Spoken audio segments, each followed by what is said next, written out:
Hello students. Today let us start with the next chapter, nose and paranasal air sinuses. Nose is the part of respiratory passage and it is also the organ of smell. So it performs two functions, respiration and olfaction. Nose is divisible into two parts, external nose and nasal cavity. External nose is the visible part of nose on the face.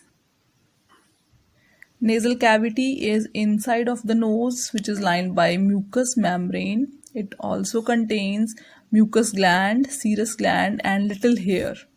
Features of external nose. So external nose is having certain features or defined areas present over it. First is root of nose. Root of nose, it is a region of nose located between two eyebrows. Then bridge of nose. Bridge is a part of nose that connect the root to rest of the part of the nose. So this area is the bridge area. It is connecting this root area to the rest part or other part of the nose.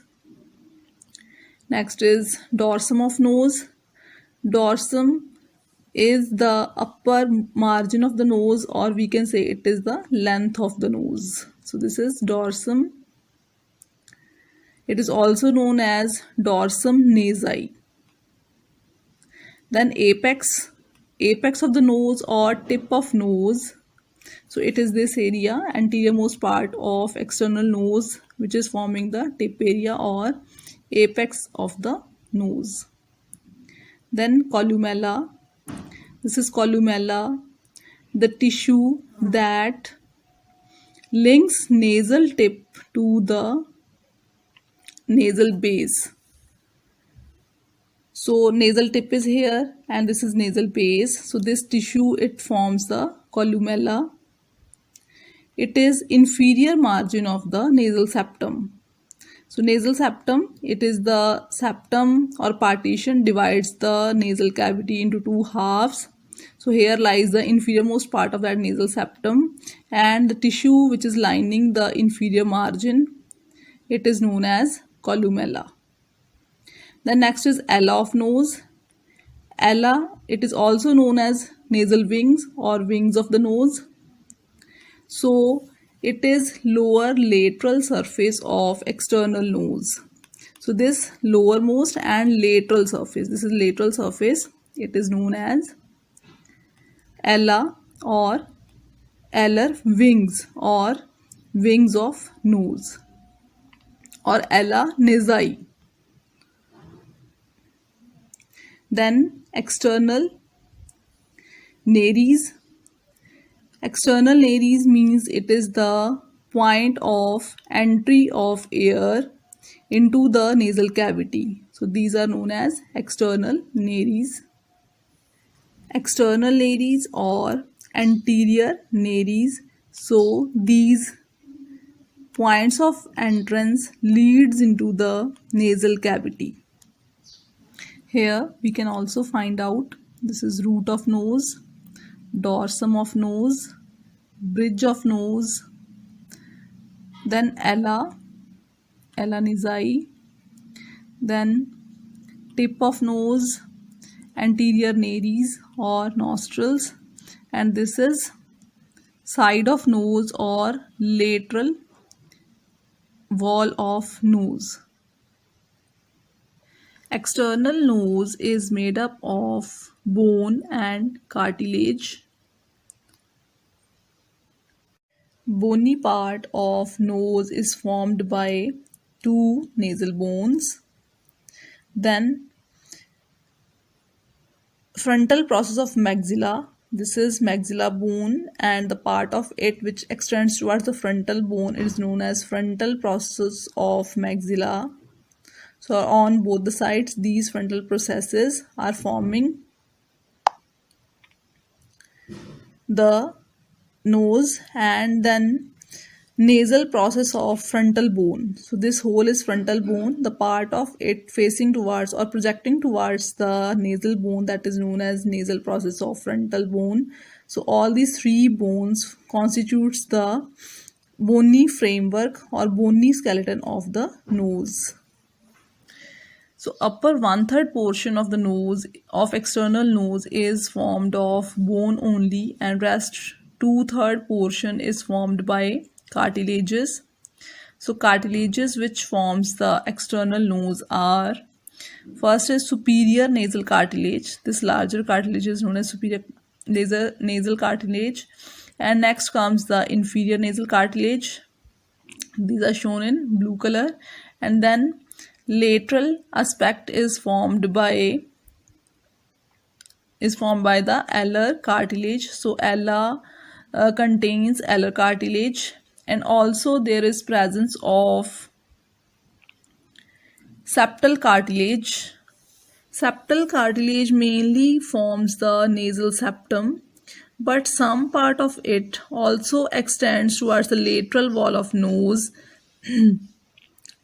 and that part is known as lateral process of septal cartilage.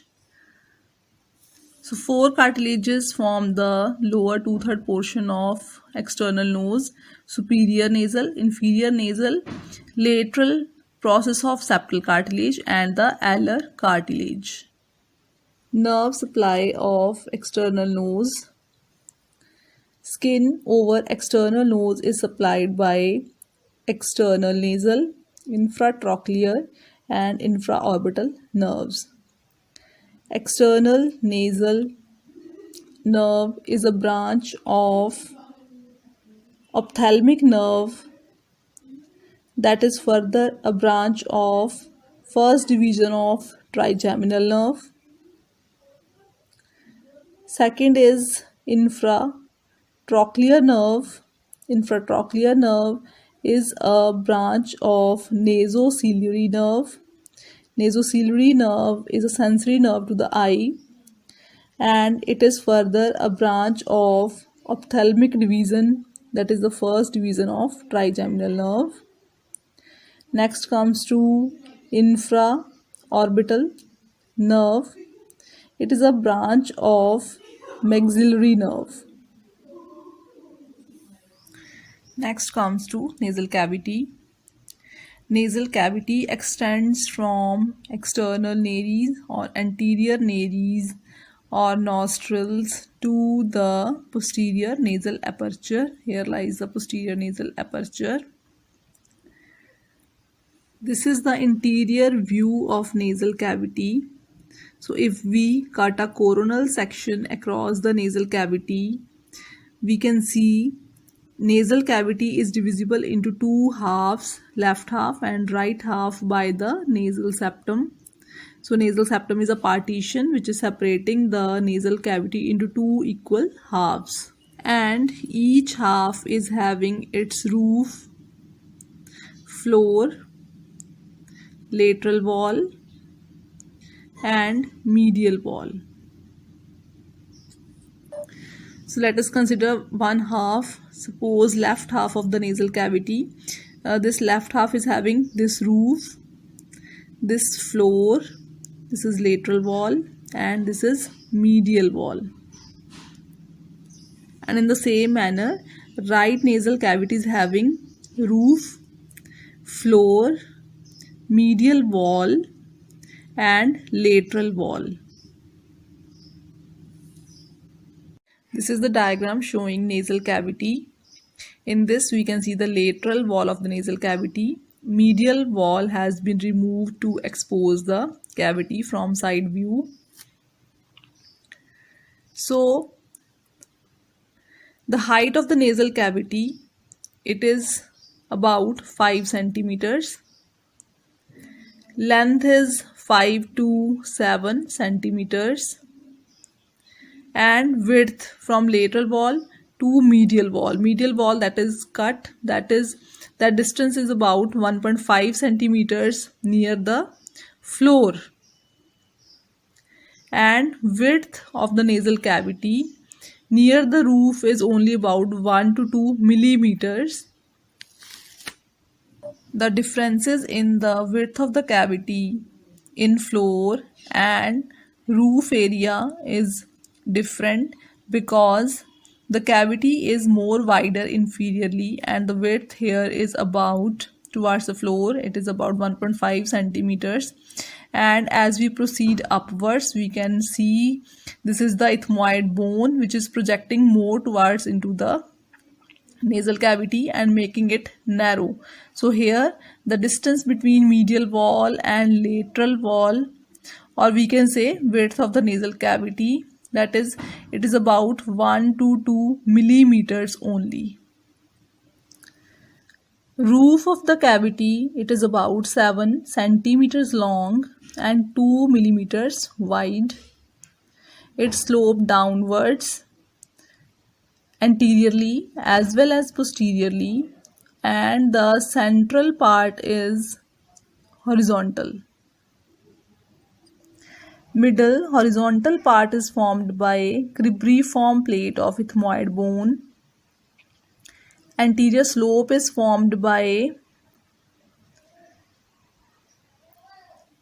nasal part of frontal bone, nasal bone itself, then cartilages of the nose.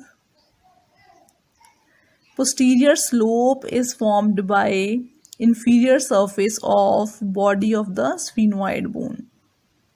Floor is 5 centimeters long and 1.5 centimeters wide.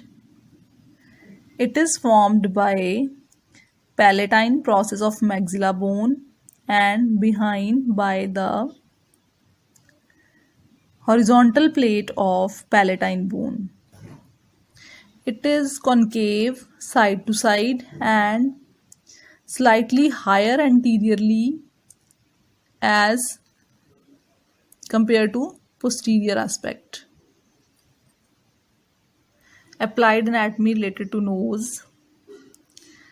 Common cold is also known as rhinitis. It is the commonest infection of nose and it may be because of infection or allergies. It most commonly occur during the change of season. Paranasal air sinuses are commonly get infected from nose. So paranasal air sinuses, these are small air-filled spaces present around the nasal cavity. So during the infection of nasal cavity, that is rhinitis, the rhinitis may get spread to the sinuses. That condition is known as sinusitis. Maxillary air sinus, which is present here, it is the most common sinus which get infected after coryza or common cold. Nasal cavity is closely related to anterior cranial fossa through the ethmoid bone. So this ethmoid bone is having cribriform plate. Cribriform means having various perforations in it. So this bone is perforated and infection from nasal cavity, it can easily spread to the anterior cranial fossa. Nose is also related with the lacrimal apparatus through the nasolacrimal duct. So infections of the nose may spread to the lacrimal apparatus also through this nasolacrimal duct. In this diagram, we can see the ethmoid bone. This is ethmoid bone and it is having various perforations produced by olfactory nerve rootlets. So that is why it is known as cribriform plate. So in cases of fracture of this cribriform plate, the superiorly lying anterior cranial fossa that get fractured along with tearing off of the meninges that are surrounding the brain. So because of tearing off of meninges, the olfactory nerve rootlets may also get tear off, and the CSF in that condition that is present in subarachnoid space of meninges that drip through the nasal cavity. So CSF along with nerve rootlets, it come down into the nasal cavity and drip through the nasal cavity. That condition is known as CSF rhinorrhea. Rhinorrhea means discharge from the nose. So when CSF discharge take place from the nose, that is known as CSF rhinorrhea. Next comes to nasal septum.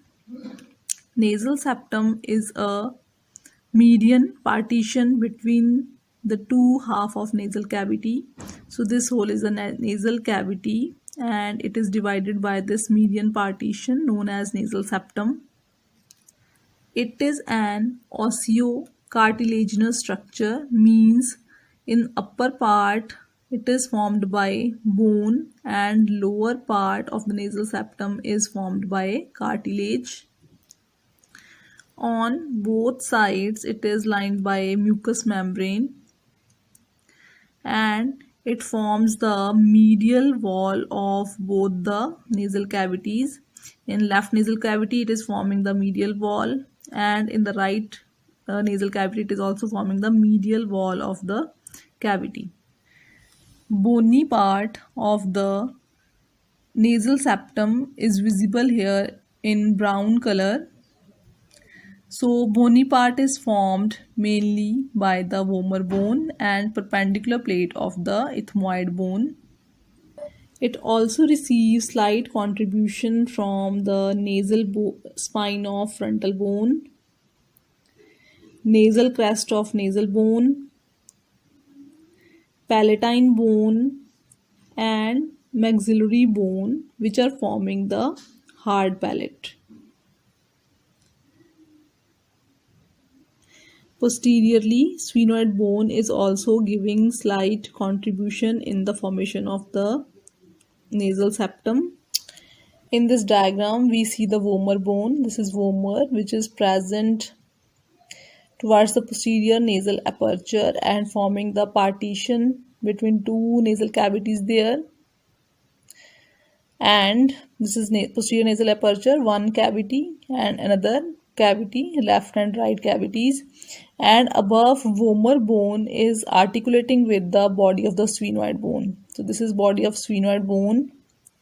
Body of sphenoid where it has to articulate with the rostrum. That part is in the form of a slight downward extension. So this is known as rostrum of sphenoid. So rostrum of sphenoid, it articulate with this bifurcated part of upper part of vomer bone. These are known as L of vomer. So L of vomer articulate with rostrum of sphenoid. So in this manner, these two bones are tightly attached to each other or articulating with one another. Cartilaginous part of septum is seen in this gray color. It is formed by septal cartilage above and septal process of the inferior nasal cartilage below. Inferior nasal cartilage is present in the lower part of side of nose or lateral wall of nose.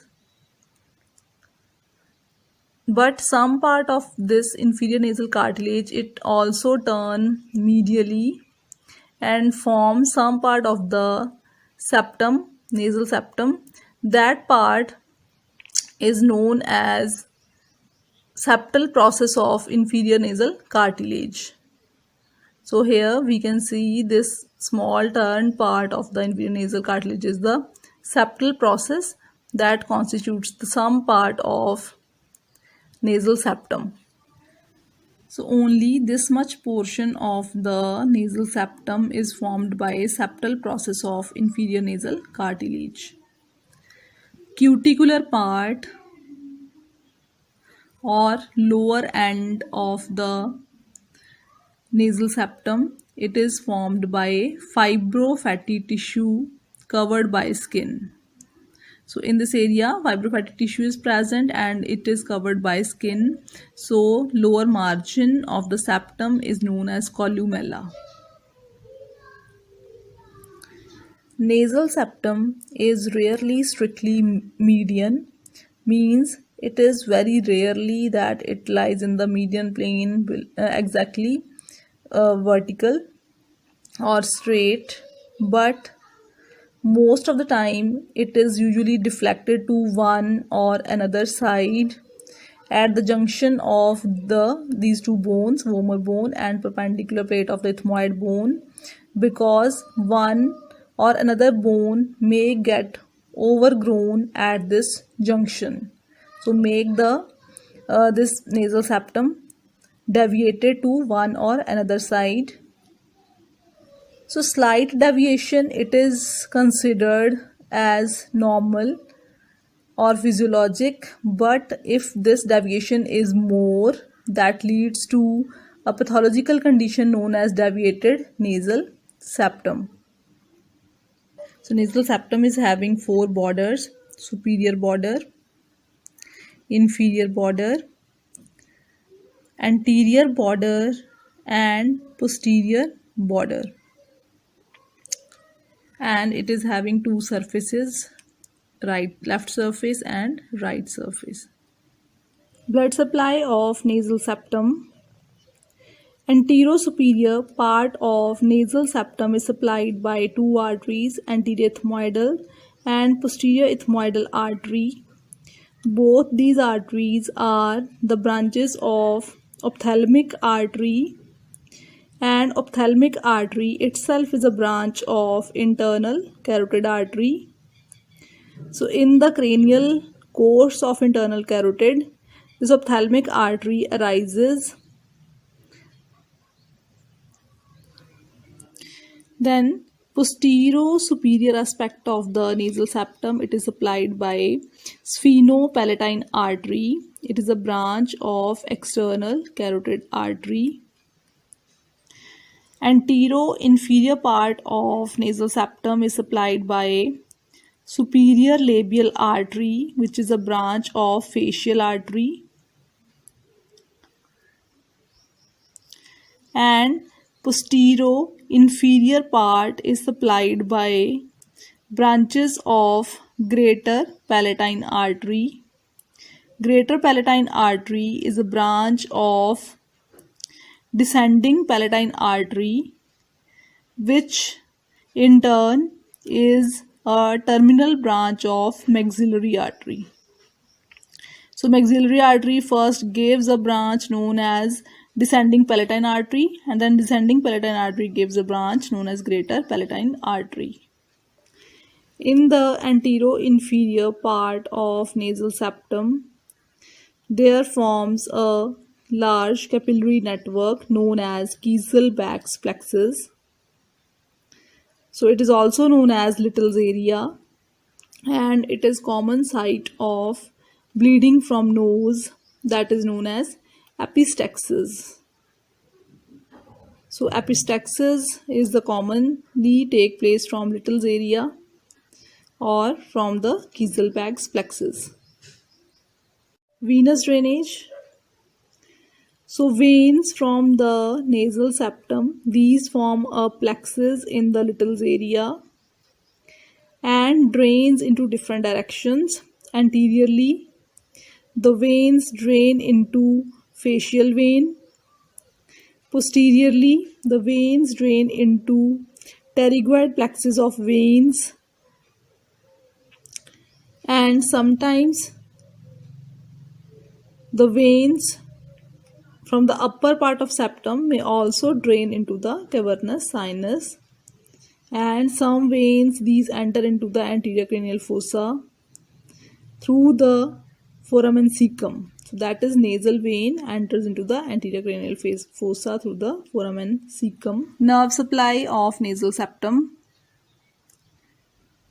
Branches of trigeminal nerve, these are distributed to the whole of the nasal septum to receive various general sensations of nasal septum. Antero-superior part of nasal septum, it is supplied by anterior ethmoidal nerve. Anterior ethmoidal nerve is the continuation of nasociliary nerve, and nasociliary nerve is a branch of ophthalmic division of the trigeminal nerve. So, branch of ophthalmic division of trigeminal nerve supplies anterior-superior part of nasal septum. Anterior ethmoidal in this compartment of nasal septum, it further give internal nasal branches and supplies there. Antero-inferior part of nasal septum is supplied by anterior superior alveolar nerve, which is a branch of maxillary division of trigeminal nerve. Posterior-superior part of nasal septum is supplied by medial posterior superior nasal branch. It is a branch from the pterygopalatine ganglion. Pterygopalatine ganglion is a parasympathetic ganglion present in infratemporal fossa. This is pterygopalatine ganglion. It is formed mainly by the facial nerve.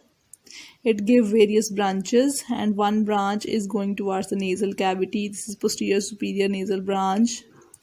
It enters into nasal cavity and supplies the nasal septum. Posterior inferior part of nasal septum is supplied by nasopalatine nerve. It is the main nerve of nasal septum.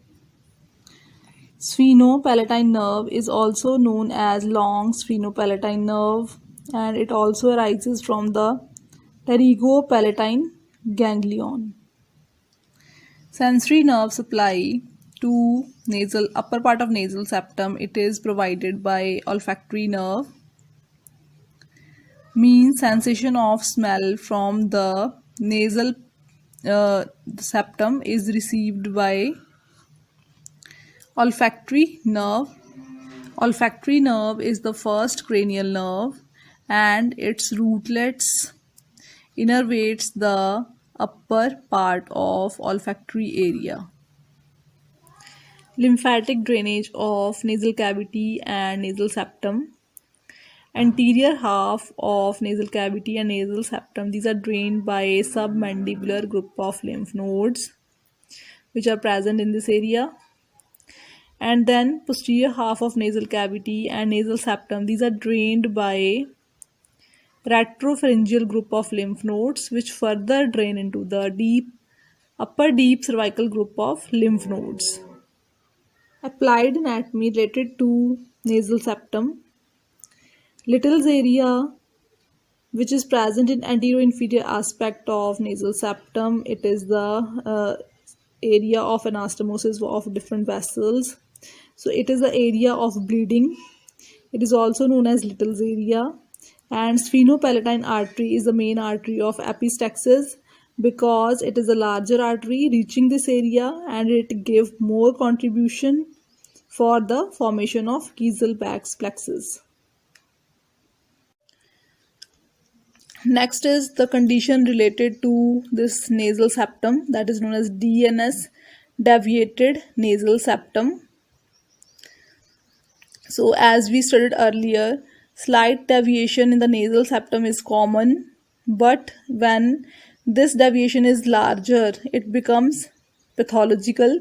It gives rise to various symptoms at that time, like repeated attacks of common cold, allergic rhinitis, sinusitis, etc.